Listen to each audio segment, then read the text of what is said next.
Chers et compagnons d'âme, Ivoiriens, Ivoiriennes, chers amis de notre patrie bien-aimée, la Côte d'Ivoire, je suis le commandant Abdoulaye Fofana, officier supérieur de l'armée ivoirienne.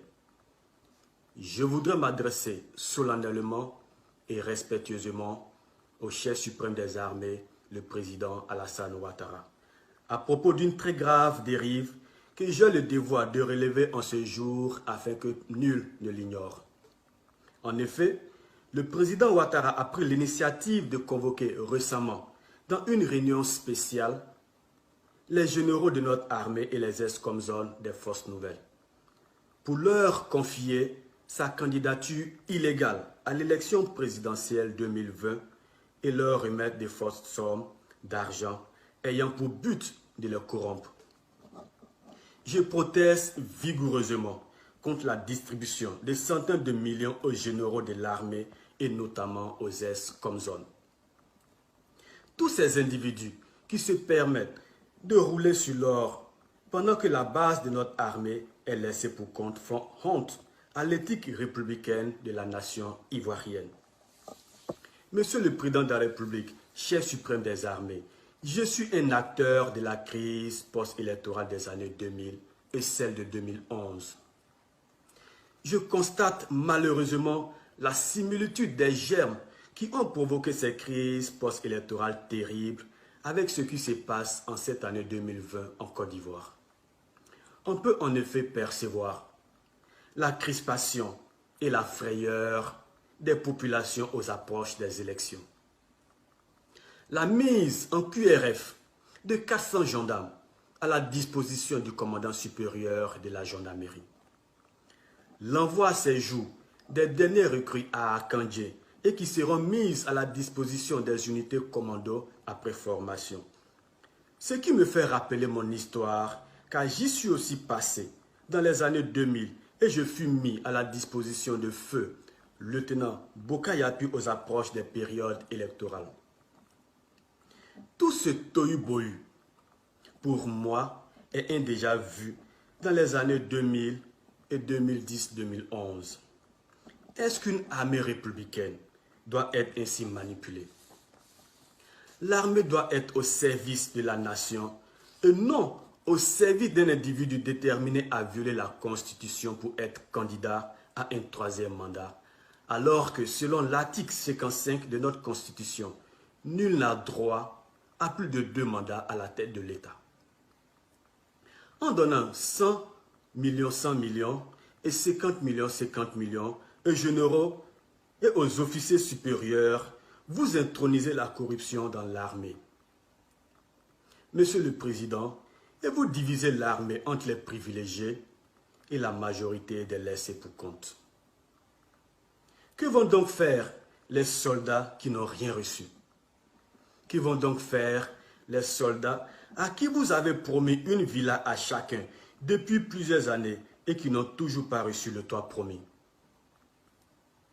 Que vont donc faire tous ces pauvres soldats qui tirent le diable par la queue et dont certains ne parviennent même pas à percevoir la quasi-totalité de leurs soldes à la BICI à cause de la mauvaise gestion du gouvernement?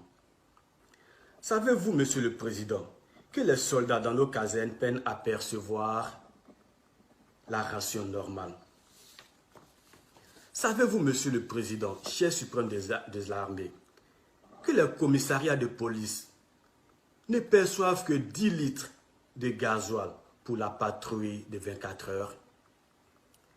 Monsieur le Président, chef suprême des armées, que feront les familles des soldats disparus à Kafolo avec les 1 million que vous leur avez remis? Monsieur le Président, je me demande, est-ce que les opposants peuvent aussi convoquer les militaires pour leur parler de leur carrière politique, puisque vous vous êtes permis de mêler les militaires de la République à la défense de vos intérêts politiques personnels? Si chaque opposant appelle son groupe de militaires pour leur demander de soutenir sa candidature, n'est-ce pas la chienlit totale que vous auriez ainsi provoquée dans notre pays? Lorsque vous étiez opposant, avez-vous une seule fois accepté que les chefs d'État au pouvoir utilisent l'armée pour vous empêcher d'être candidat? N'avez-vous pas soutenu notre rébellion dans ce pays parce qu'on vous avait exclu du jeu politique à travers la Constitution de 2000? Monsieur le Président, vous avez oublié ce que nous avons souffert pour vous, ce que nous avons souffert pour vous dans ce pays? Monsieur le Président, chef suprême des armées, comment voulez-vous que les soldats vous respectent quand vous plongez dans la corruption des généraux et de certains ex-comzones? Comment voulez-vous que cette armée vous respecte quand vous entretenez gracieusement des miliciens arrogants alors que l'armée républicaine est dans la galère et peut se faire tuer bêtement comme nos frères ont été sacrifiés en juin dernier à Kafolo? Monsieur le Président, vous êtes complètement sorti de votre mission républicaine. Monsieur le Président, vous avez trahi l'armée ivoirienne. Monsieur le Président, vous avez trahi la nation ivoirienne. Nous n'avons plus confiance en vous. Vos intérêts ne sont pas ceux de notre pays. Voilà pourquoi, moi, commandant Abdoulaye Fofana, je demande à tous les membres des forces de défense et de sécurité de Côte d'Ivoire de refuser de brutaliser, de mater et de tirer sur la population civile à votre demande, qui sont nos parents. Je demande à tous les policiers, gendarmes et militaires ivoiriens de refuser de tuer des Ivoiriens et des Ivoiriennes uniquement dans le but d'imposer le viol de la constitution de notre pays qui interdit un troisième mandat à quiconque.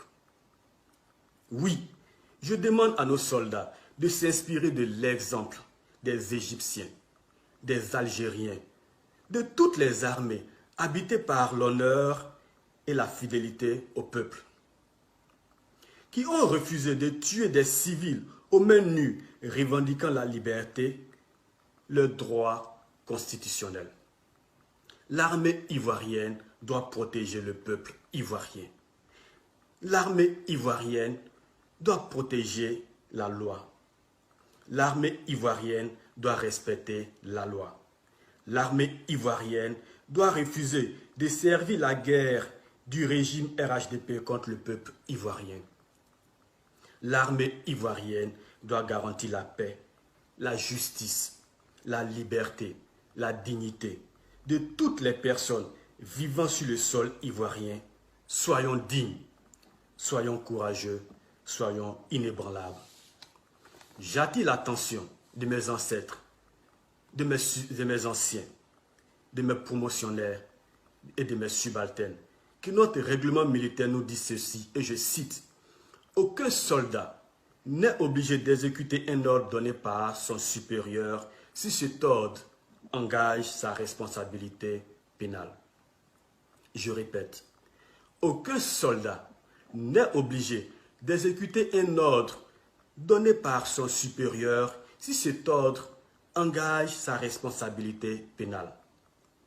Monsieur le Président de la République, nous les militaires, nous refusons catégoriquement de nous associer à une pratique qui engendre la déstabilisation de notre pays, car l'histoire nous jugera demain.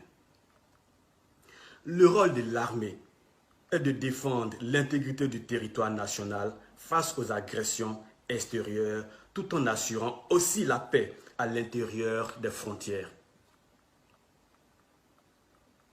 Par conséquent, aucun militaire ne doit trahir son honneur, serment et sa crédibilité vis-à-vis de sa nation pour qui que ce soit.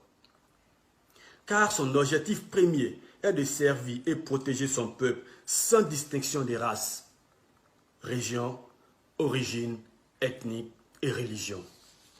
Monsieur le Président de la République, chef suprême des armées, nul ne doit entreprendre une action qui ne répond pas aux intérêts du pays. Le bien-être de notre nation passe avant tout.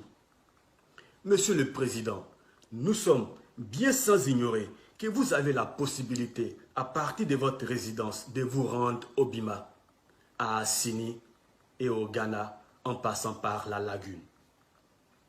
Nous vous conseillons ardemment de respecter la vie, la paix, la justice, la souveraineté et la dignité du peuple de Côte d'Ivoire.